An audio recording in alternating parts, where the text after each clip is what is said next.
We talk about the pro-life issue, and sometimes we're talking about legislation. Other times we're talking about work at the Supreme Court of the United States. Sometimes it's, in this particular case, it's students that want to stand for life.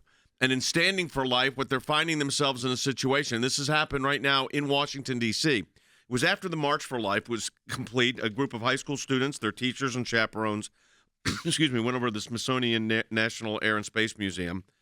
The police there kicked out the entire group of pro-life students and their chaperones for one reason and one reason only.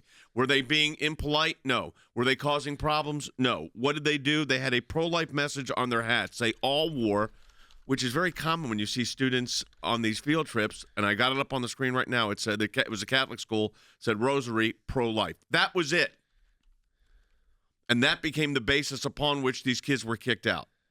And the police officers that were there for the Smithsonian went into this, profanity-laced tirade against these students and their teachers. And the outrage here is, I'd like to see if the American Civil Liberties Union will join me in this lawsuit. They're the champions of free speech. They used to be. In the old days, they would have. I'm not so sure they would now. But this is a big deal. And they wore the hats mostly, folks, because that's how they identified the students. You've seen when kids are in these events. Well, they're coming after the March for Life. So a lot of these kids are not going home to change or going to a hotel to change. And it's their cause. It's their passion. It's why they're there in the first place. And they're walking through the Smithsonian museums, and they're asked not so politely to get out. Well, here's what happened. The mother of two that we're representing this said this. She said her daughter just called from Washington, D.C. A dozen kids from their Catholic school in Greenville, South Carolina, just got kicked out of the Air and Space Museum for wearing a pro-life hat. They were told to remove their hats or leave. The daughter told the man that they had to wear their hats. That's how they find each other in the crowd.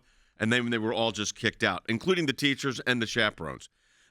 By the way, the Smithsonian receives over $1 billion a year from the government. That means we're paying for this every single year, taxpayer dollars being used to do this. So, again, the fact that you carry a pro-life message into an area, and it's government-controlled here, does not give the government then the right to censor that message. If they had a rock and roll T-shirt on, it probably would have been fine. If they would have had some other statement, no problem. But it was pro-life, and that's viewpoint discrimination. It's content-based discrimination, and it's illegal. And from what we've seen, it's not like this was something that incited, like a language that incited violence or even had violent imagery. No, this was simply put it back up on the screen. Rosary, pro-life. Most people probably wouldn't even read it or notice it. That's their school color. Yeah, again, like you said, they have to wear these things, make sure that the group stays. You've done this. You've all done it on a field trip or whatever it is, where you have to wear your school colors or wear your school T-shirt that they hand out to make sure everyone is together. It makes it easy for everyone to count.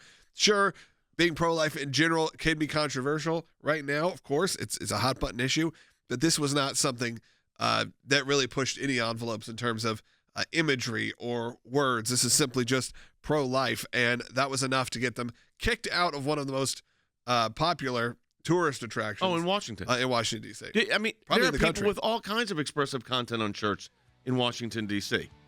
It's Washington, D.C. By the way, these don't become speech-free zones.